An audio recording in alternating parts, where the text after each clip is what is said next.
Octubre de 899.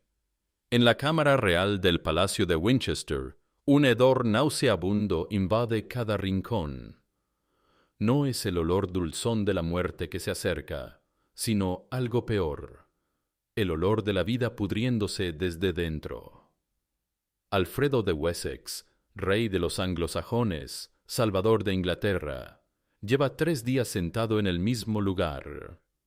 No puede moverse, no quiere moverse, porque el trono sobre el que gobierna no es un trono normal. Tiene un agujero tallado en el centro y debajo una vasinilla de bronce que nadie se atreve a vaciar sin su permiso. Su piel, antes robusta y curtida por el sol de las batallas, ahora tiene el tono ceniciento de quien lleva décadas sin poder sentarse sin sangrar. Las piernas, hinchadas por la inmovilidad forzada, apenas lo sostienen cuando intenta levantarse. El tejido alrededor de su ano está necrótico, negro, desprendiendo un líquido que ningún ungüento puede contener. Los sirvientes entran con telas sobre sus rostros, no por respeto, sino por supervivencia.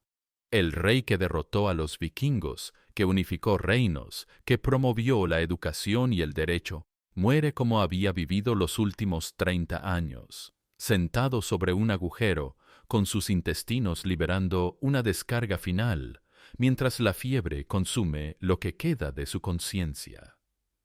Dicen que el cuerpo no miente, y el de Alfredo contaba una historia que ningún cronista se atrevió a escribir.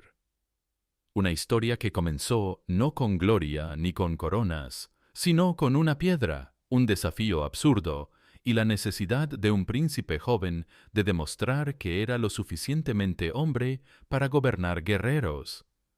Para entender cómo llegó hasta ahí, hay que volver a un día de verano del año 868. Alfredo nació en 849 en Wantage, hijo menor del rey Ethelwulfo de Wessex. En una época donde Inglaterra no existía como nación, sino como una colección de reinos anglosajones constantemente amenazados por incursiones vikingas, nacer quinto hijo significaba libertad. No heredarías el trono, no cargarías con la corona, podrías estudiar, viajar, incluso vivir. Su madre, Osburga, murió cuando él tenía 6 años, dejándolo bajo la custodia de tutores que le enseñaron latín, historia y estrategia militar.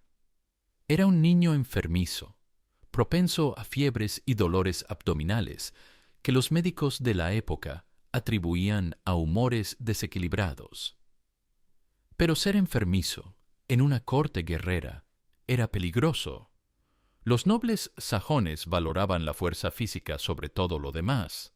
Un príncipe débil era un príncipe inútil, sin importar cuán brillante fuera su mente. Alfredo aprendió a esconder su debilidad, a fingir robustez, a participar en entrenamientos que lo dejaban exhausto durante días. En el verano de 868, con 19 años, Alfredo aún era visto con cierta condescendencia por los guerreros de su hermano mayor, el rey Etelredo. No había demostrado su valía en batalla importante. No había matado enemigos famosos. Era el príncipe estudioso, el que prefería los manuscritos a las espadas. Y eso, en una época donde los vikingos asaltaban monasterios y quemaban ciudades, era casi una ofensa. Fue durante un banquete en Winchester cuando todo cambió. Los guerreros, ebrios de cerveza y victoria reciente contra una incursión danesa menor, comenzaron a competir en pruebas de fuerza. Levantamiento de piedras, una tradición sajona. Demostrar que podías alzar rocas cada vez más pesadas hasta que solo quedara el más fuerte. Risas, apuestas, gritos de ánimo. Alguien, nunca se supo quién, mencionó que el príncipe Alfredo nunca participaba en estas pruebas. La conversación se detuvo. Las miradas se volvieron hacia él. No era una invitación, era un desafío. Alfredo sintió el calor subiéndole al rostro, no de vergüenza, sino de rabia. Rabia por ser visto como débil. Rabia por años de condescendencia. Rabia porque sabía que si no aceptaba, nunca lo respetarían. Se levantó, caminó hacia el círculo donde yacía la piedra más grande. Casi 100 kilos de roca sólida, pulida por generaciones de manos que la habían levantado. Nadie esperaba que lo lograra. Algunos apostaban en voz baja sobre cómo fallaría. Alfredo se agachó, ajustó su agarre, respiró profundo. Tenía hemorroides desde hacía años, una condición común en nobles sajones cuya dieta rica en carne y pobre en fibra causaba estreñimiento crónico. Pero nunca habían sido graves. Molestas, sí. Sangraban ocasionalmente, pero nada insoportable. Hasta ese momento. Cuando levantó la piedra, cuando sus músculos se tensaron y su abdomen ejerció presión para estabilizar el peso, algo dentro de él estalló. No fue una sensación sutil. Fue un desgarro interno, agudo y devastador. Las venas hemorroidales internas, ya inflamadas, se rompieron bajo la presión extrema. Alfredo sintió algo caliente y húmedo empapando su ropa interior. Logró mantener la piedra en alto durante 3 segundos antes de soltarla con un rugido que los presentes interpretaron como triunfo. Pero cuando bajó las manos, vieron sangre goteando por su pierna. Mucha sangre. Alfredo se tambaleó, tratando de mantener la compostura mientras el dolor se intensificaba con cada latido de su corazón. Los guerreros, incómodos ante algo que no entendían, comenzaron a dispersarse. Nadie habló del incidente. En una cultura donde las heridas de guerra eran honrosas, pero las enfermedades privadas eran vergonzosas, el silencio se convirtió en el protocolo. Esa noche, en su cámara privada, Alfredo descubrió la magnitud del daño. El tejido rectal estaba desgarrado. Las hemorroides, ahora externas y prolapsadas, colgaban dolorosamente. Cada movimiento era agonía. Sentarse era imposible. Defecar se convirtió en una tortura que lo dejaba temblando y cubierto de sudor frío. Los médicos anglosajones tenían conocimientos limitados. Aplicaron sanguijuelas, creyendo que extraer sangre adicional ayudaría. Solo causaron infecciones. Prepararon ungüentos de hierbas que no funcionaron. Sugirieron cauterización con metal caliente. Pero Alfredo, aterrado por las historias de hombres que habían muerto de shock durante ese procedimiento, se negó. Semanas se convirtieron en meses. El daño no sanaba. Las venas permanecían hinchadas, sangrando con cada evacuación. El tejido cicatrizaba mal, creando zonas de piel dura que se agrietaban y volvían a sangrar.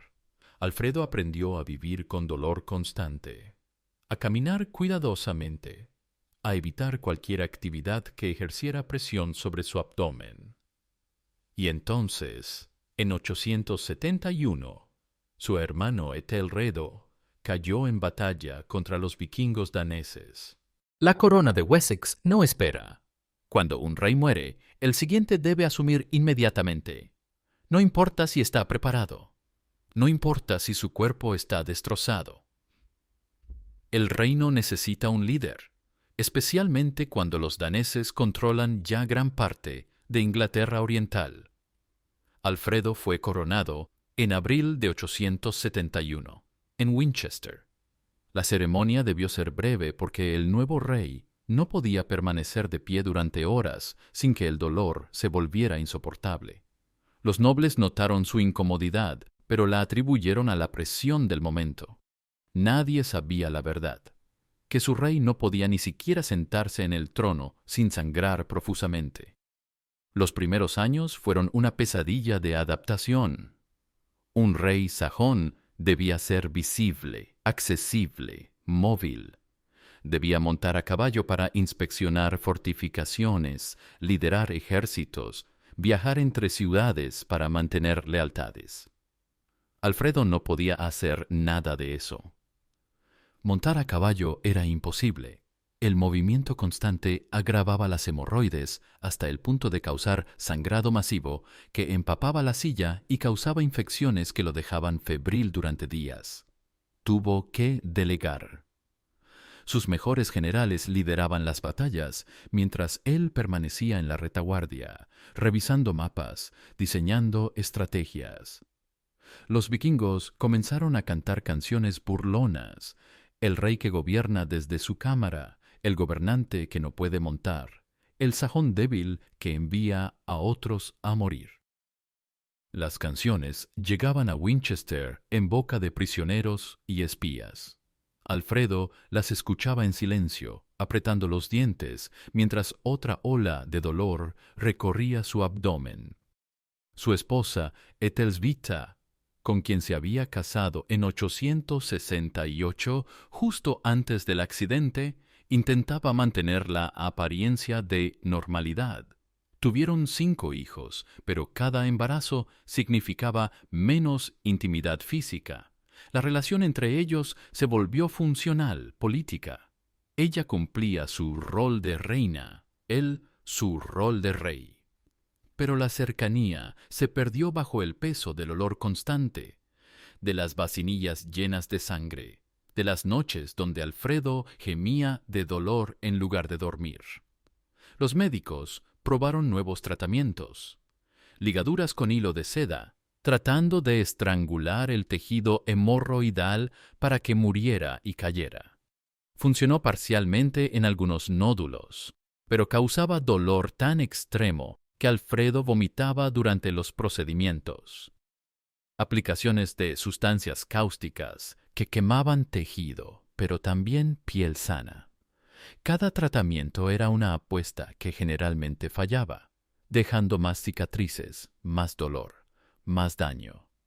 Para 875, la situación era insostenible. Alfredo gobernaba desde su cama la mayor parte del tiempo, firmando documentos mientras estaba acostado de lado, la única posición que no causaba dolor agudo. Pero un reino no se puede gobernar desde una cama. Los consejeros se acercaban incómodos. Los diplomáticos extranjeros murmuraban sobre la debilidad del rey sajón. Entonces se tomó una decisión desesperada. Un carpintero de confianza, jurado a silencio bajo pena de muerte, recibió instrucciones específicas: modificar el trono real, tallar un agujero circular en el centro del asiento, lo suficientemente grande para que el tejido prolapsado colgara sin presión. Debajo, un espacio para colocar una vasinilla. Así nació el trono inodoro de Alfredo de Wessex. Un secreto que solo conocían un puñado de personas: el rey, sus sirvientes más cercanos, su esposa y su hijo mayor, Eduardo. Para el resto de la corte, el trono simplemente estaba cubierto con cojines extra gruesos. Nadie preguntaba por qué el rey nunca se movía durante las audiencias largas, por qué ocasionalmente hacía gestos extraños, porque siempre había sirvientes moviéndose detrás del trono durante las reuniones. Lo que nadie veía era la realidad: Alfredo defecando durante consejos de guerra, orinando sangre mientras firmaba tratados, siendo limpiado por hombres de clase baja cuyas manos conocían la intimidad más vergonzosa del poder real. La Cámara del Trono en Winchester desarrolló su propia atmósfera. No importaba cuántas hierbas aromáticas se quemaran, cuánto incienso se utilizara, el olor persistía. Era una mezcla de sangre vieja, heces, ungüentos medicinales y algo más profundo: el olor de tejido necrosándose lentamente. Los diplomáticos extranjeros que visitaban la corte de Wessex regresaban a sus tierras con historias. Algunos eran respetuosos, mencionando solo que el rey sajón parecía enfermo. Otros eran más directos. El trono de Alfredo huele a muerte. Su cámara es un infierno aromático. Los sirvientes entran con telas sobre sus rostros. Pero a pesar del horror físico, Alfredo seguía gobernando. Su mente permanecía aguda, incluso cuando su cuerpo se desintegraba. Reorganizó el ejército sajón. Creó un sistema de fortificaciones llamado burgs, que finalmente contendría los avances vikingos. Promovió la educación traduciendo textos latinos al inglés. Reformó las leyes. Todo mientras estaba sentado sobre un agujero, ocasionalmente defecando durante reuniones, mientras sirvientes movían silenciosamente la vasinilla debajo de él. Los vikingos, siempre astutos, intentaron explotar su debilidad. En 878 lanzaron una ofensiva invernal sorpresa. Alfredo tuvo que huir a los pantanos de Somerset con un pequeño grupo de seguidores. Sin su trono especial, sin médicos, sin los sirvientes entrenados para manejar su condición, enfrentó su peor crisis. En los pantanos, sin recursos médicos, las hemorroides se infectaron severamente. La combinación de humedad, condiciones insalubres y estrés físico causó abscesos perianales, bolsas de pus que se formaban y reventaban, causando fiebre y delirio. Durante semanas, los seguidores de Alfredo pensaron que su rey moriría, no por espadas vikingas, sino por sus propios intestinos envenenados. De alguna manera sobrevivió. Pero las semanas en condiciones primitivas dejaron secuelas permanentes. Cuando finalmente reagrupó fuerzas suficientes y derrotó a los daneses en la batalla de Edington, Alfredo ya no era el mismo hombre. El tejido hemorroidal ahora estaba permanentemente prolapsado, colgando fuera del cuerpo incluso sin esfuerzo. La materia fecal se acumulaba en los pliegues del tejido, causando infecciones constantes que ninguna cantidad de lavado podía prevenir completamente. Los últimos 20 años de su reinado fueron un balance extraño entre logros extraordinarios e infierno físico. Alfredo se convirtió en uno de los reyes más productivos de la historia sajona precisamente porque no podía hacer otra cosa. No podía cazar, no podía viajar extensamente, no podía participar en festividades físicas. Solo podía trabajar, y trabajó con una intensidad furiosa, quizás canalizando su sufrimiento en productividad intelectual. Supervisó la creación de la crónica anglosajona, estableció escuelas, desarrolló códigos legales complejos, fortaleció las defensas de Wessex hasta convertirlo en el reino más seguro de Inglaterra, todo desde su trono inodoro, con sirvientes vaciando vasinillas llenas de sangre y pus mientras él dictaba reformas que cambiarían la historia inglesa. Su familia vivía en una pesadilla funcional. Su hijo Eduardo, quien eventualmente lo sucedería, crecía asociando a su padre con el olor a enfermedad. Su hija Ethelfleda, quien se convertiría en una líder militar formidable, aprendió que el poder requiere sacrificios que destruyen la humanidad. Su esposa Ethelswita administraba una casa real donde el ritmo diario estaba dictado por los movimientos intestinales del rey. Los sirvientes especializados en cuidar de Alfredo desarrollaron su propia jerarquía.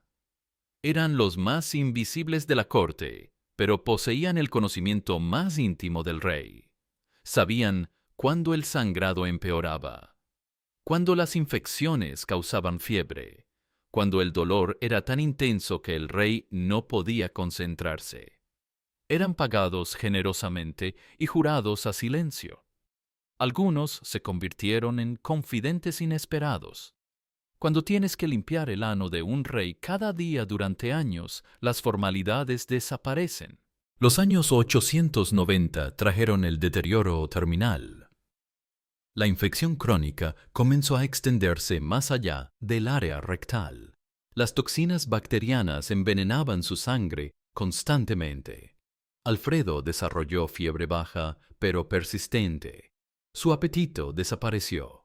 Se volvió demacrado, su cuerpo consumiéndose mientras trataba de combatir infecciones que la medicina del siglo IX no podía curar. El tejido hemorroidal se volvió necrótico en partes, carne muerta que no podía ser removida sin cirugía mayor. Y cualquier cirugía en esa época significaba muerte casi segura por shock o infección masiva. El olor a gangrena se unió a los otros olores en la cámara del trono. Alfredo se acostumbró a ver pus mezclarse con sangre en sus evacuaciones, a sentir partes de tejido muerto desprenderse y caer en la vacinilla. Pero seguía trabajando.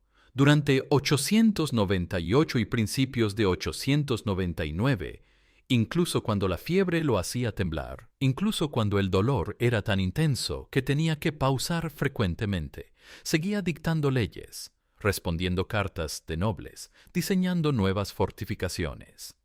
Era como si supiera que cuando parara de trabajar, moriría. Y quizás tenía razón.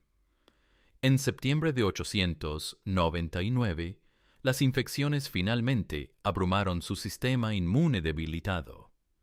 Desarrolló sepsis, su sangre envenenada por bacterias de sus propios intestinos. Los síntomas fueron rápidos: fiebre altísima, confusión, temblores incontrolables. Su piel adquirió un tono grisáceo. El pulso se aceleró mientras su cuerpo intentaba desesperadamente combatir una batalla que ya había perdido. Durante 3 días flotó entre conciencia y delirio. Veía vikingos que no estaban allí. Conversaba con su hermano muerto. Pedía a su madre muerta hacía 40 años. Pero incluso en el delirio no dejaba su trono inodoro. Los sirvientes intentaron moverlo a la cama, pero cada movimiento causaba dolor tan extremo que gritaba hasta quedar sin voz. La madrugada del 26 de octubre, Alfredo abrió los ojos con algo de claridad por última vez. Su hijo Eduardo estaba a su lado. El rey intentó hablar, pero su boca estaba demasiado seca. Eduardo acercó agua a sus labios. Alfredo bebió un poco, tosió, y con voz apenas audible, murmuró algo que sonaba como instrucciones sobre fortificaciones en Kent. Luego cerró los ojos. No murió inmediatamente. Pasó horas en un estado crepuscular, respirando irregularmente. Y entonces, cerca del mediodía, mientras el sol entraba por las ventanas de la cámara real, los intestinos de Alfredo liberaron una última descarga. No era solo heces, era una mezcla de sangre, pus y tejido necrótico. El olor fue tan abrumador que varios sirvientes vomitaron. Y en medio de esa descarga final, mientras la vida se escapaba de su cuerpo, como se había escapado su dignidad durante 30 años, Alfredo de Wessex exhaló su último aliento. Los sirvientes que lo habían limpiado durante décadas cumplieron su deber una última vez. Lavaron el cadáver con una ternura que contrastaba con los años de tareas degradantes. Cerraron el agujero del trono con una plancha de madera. Quemaron la vasinilla de bronce en un fuego que duró horas. Destruyeron los ungüentos, las hierbas medicinales, cualquier evidencia física del sufrimiento del rey. El anuncio oficial fue breve. Alfredo de Wessex, rey de los anglosajones, había sucumbido a una larga enfermedad después de un reinado de 28 años. Los elogios fueron abundantes. Su victoria sobre los vikingos, su promoción de la educación, sus reformas legales. Todo verdadero, todo real, pero todo incompleto, porque nadie mencionó el trono inodoro. Nadie habló del olor.